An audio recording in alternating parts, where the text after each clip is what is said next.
انسان کسی کو ستا دیتا ہے، اسے ذہن میں نہیں ہوتا کہ اللہ دیکھ رہا ہے، تو اللہ چاہتا ہے کہ ایک ایسی پریکٹس میرے بندے کو میں 1 مہینے تک کرا دوں کہ اس کے دماغ کے اندر یہ چیز بیٹھ جائے، اور یہ بیٹھنے کی وجہ سے اس کے اندر یہ وصف پیدا ہو جائے، اور جب یہ وصف پیدا ہو جائے گا تو اس کی برکتیں اسے پوری زندگی نصیب ہو جائیں گی۔ اب آپ دیکھیں اس ایک عمل کے حوالے سے، روزے کے حوالے سے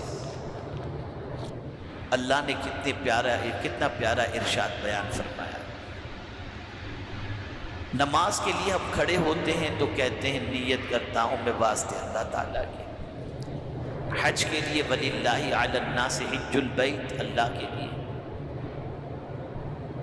لیکن کسی عمل کے بارے میں اللہ نے نہیں فرمایا کہ اس عمل کا بدلہ میں خود دوں گا یا اس عمل کے بدلے میں میں بندے کو مل جاؤں گا، یہ نہیں فرمایا۔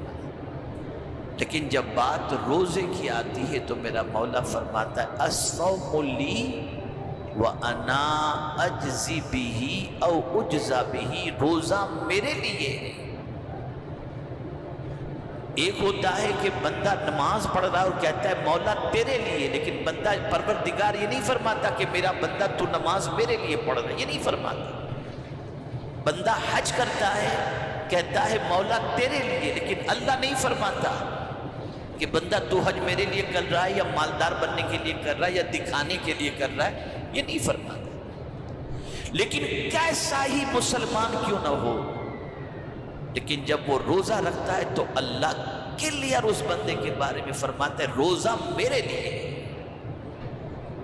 غریب تو بھی روزہ رکھ رہا ہے میرے لیے، مالدار تو بھی روزہ رکھ رہا ہے میرے لیے، کوئی بھی روزہ رکھ رہا ہو، اللہ اس روزہ رکھنے والے کے بارے میں فرماتا ہے الصوم لی، روزہ میرے لیے ہے اور میں ہی اس کا بدلہ عطا کروں گا۔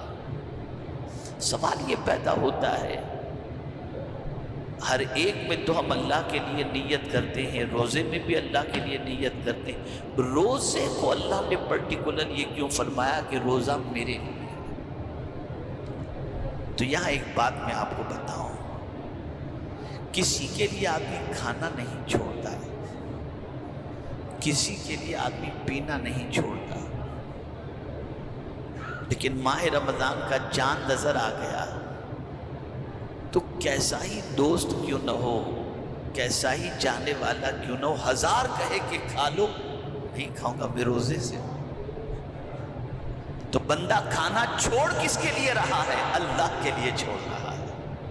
پینا چھوڑ کس کے لیے رہا ہے؟ اللہ کے لیے۔ اور پھر کمال کی بات یہ ہے کہ چھپ کر کے بھی تو کھا سکتا ہے، چھپ کر کے بھی تو پی سکتا ہے، لیکن نہ چھپ کر کھانا کھاتا ہے نہ چھپ کر کچھ پیتا ہے، افطار تک، غروب آفتاب تک ایسا ہی بھوکا پیاسا رہتا ہے۔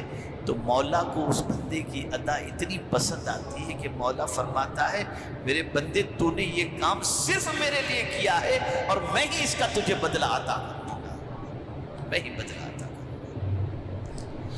اور جتنے بھی عمل ہیں اس میں دکھاوا ہو سکتا ہے، آرٹیفیشل ہو سکتا ہے۔ نماز کسی کو دکھانے کے لیے، آپ نماز پڑھ رہے ہیں، لوگ آپ کو دیکھ رہے ہیں، آپ کی نیت نماز پڑھنے کی کیا ہے آپ کو نہیں معلوم، آپ دنیا نہیں جانتی۔ حج کر رہے ہیں، نہیں معلوم نیت، لیکن آپ لوگوں کے ساتھ حج کر رہے ہیں نا۔ یہاں تک کہ زکوٰۃ دیتے ہیں تو لینے والا تو جانتا ہے جس کو آپ زکوٰۃ دے رہے ہیں، لیکن آپ روزے سے ہیں یا نہیں آپ جانتے ہیں اور آپ کا مولا جانتا ہے، کسی کو کیا خبر ہے؟ تو واحد یہ عمل اتنا پیور عمل ہے، اتنا پیور عمل ہے کہ اللہ عز و جل نے فرمایا یہ میرے لیے ہے اور میں ہی اس کا بدلہ عطا کروں۔ اب اس روزے کے ذریعے بندے کے اندر جو وصف اللہ پیدا کرنا چاہتا ہے وہ ہے تقوی، ایک وصف، اور وہ وصف کون سا؟ اللہ سے ڈرنا، اللہ کا خوف۔ اور یہی ڈر کی وجہ سے بندہ کھانا روزے کی حالت میں نہیں کھاتا، پانی نہیں پیتا۔ بلکہ مجھے حیرت ہوتی ہے کہ آج تک کوئی یہ مسئلہ پوچھنے کے لیے جلدی سے نہیں آتا ہے کہ حضرت یہ بتائیے میری انگلیاں سجدے کے اندر اتنی نہیں لگتی، میری نماز ہوگی کہ نہیں ہوگی؟ لیکن جیسے ہی رمضان شریف کا مہینہ آتا ہے، میں نے سرما لگا لیا، میرا روزہ تو نہیں ٹوٹا، میں نے انجیکشن لگا لیا، میرا روزہ تو…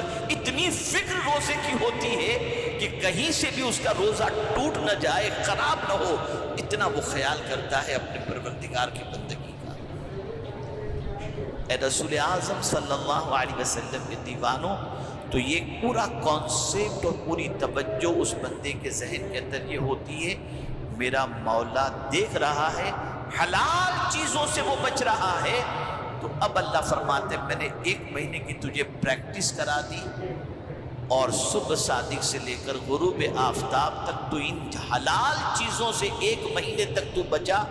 میرے بندے، میرا مقصد یہی ہے کہ تو میرے فرمان پر عمل کرتے ہوئے جس سے بچنے کا حکم تو اس سے بچ جا، اور جو کرنے کا حکم تو اسے تو کر۔ تو جس طرح رمضان میں تیرے دسترخوان پر برکتیں ہوتی ہیں، اس طریقے سے پوری زندگی تیرے گھر کے اندر برکتیں ہی برکتیں ہیں۔ ایک ننھا سا بچہ روزہ رکھ لے تو ہار پہنایا جاتا ہے، گھمایا جاتا ہے، اس کی عزت کی جاتی ہے، حالانکہ اس پر روزہ فرض نہیں، لیکن روزے نے اس کو عزت عطا فرما دی۔ تقوی، اللہ سے ڈر، یہ کتنا بڑا وصف ہے، اس کو آپ سمجھیں۔ آپ کا کام نہیں ہوتا، لیکن اگر آپ کے اندر تقوی پیدا ہو گیا، آپ متقی بن گئے، اللہ سے ڈرنے والے بندے بن گئے، تو اللہ وعدہ فرماتا ہے وَمَن يَتَّقِ اللَّهَ يَجْعَل لَّهُ مِنْ أَمْرِهِ يُسْرًا، اللہ تعالیٰ اس سے ڈرنے والے بندوں کے کام کو آسان کر دیا کرتا ہے۔ تو ایک وصف پیدا کر کے ہمارے سارے کام وہ آسان کرنا چاہتا ہے۔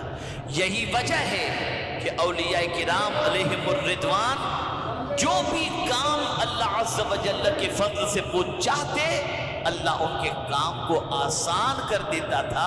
وجہ یہ تھی کہ اللہ عز و جل کے فضل سے انہیں تقوی کی دولت نصیب ہو گئی تھی، وہ متقی و پرہیزگار تھے، وہ ظاہر میں بھی خدا سے ڈرتے تھے اور تنہائی میں بھی خدا سے ڈرتے تھے۔ ویڈیو کیسی لگی کمنٹ میں ضرور بتائیں، اور ویڈیو کو لائک اور شیئر کریں، اور ہمارے چینل کو سبسکرائب کریں۔